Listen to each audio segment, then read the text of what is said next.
circumstances which aggravate criminal liability. Article 14. Aggravating circumstances. 1. The advantage be taken by the offender of his public position. 2. The crime be committed in contempt or with insult to the public authorities. 3. The act be committed with insult in disregard of the respect due the offended party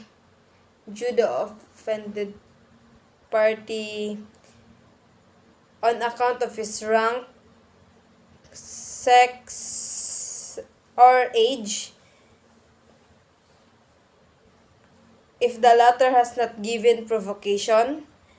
4. That the act be committed with abuse of confidence, of obvious ungratefulness, that the crime be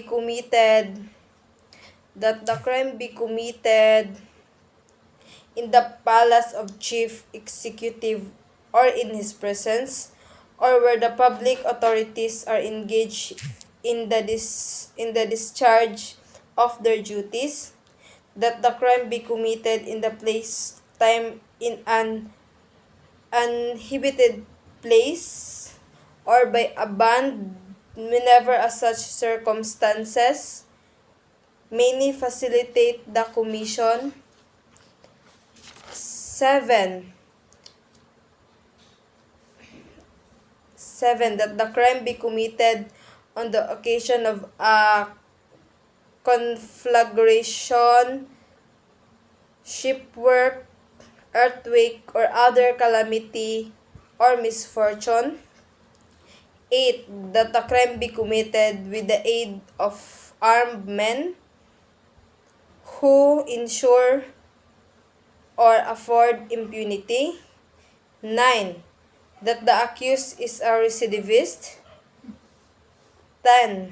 That the offender has been previously punished by an offense to which law attach an equal or greater penalty.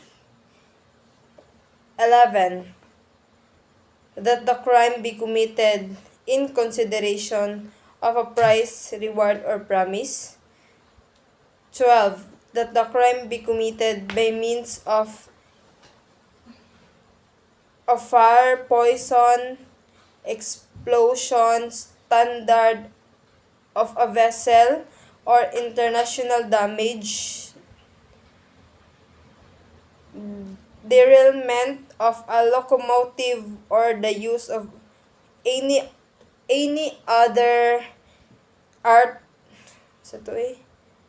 artifice involving great waste and ruin.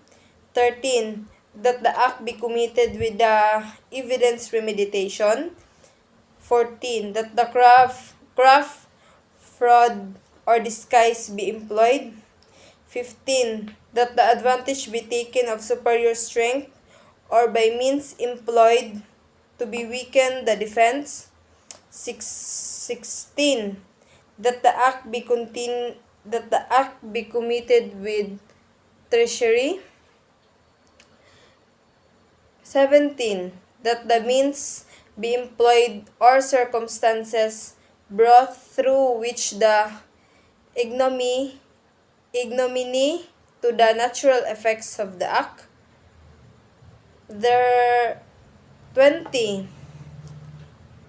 That the crime be committed with the aid of persons under 15 of age or by means of motor vehicles. 21. That the wrong done in the commission of the crime be deliberately by causing other wrong not necessary for its commission.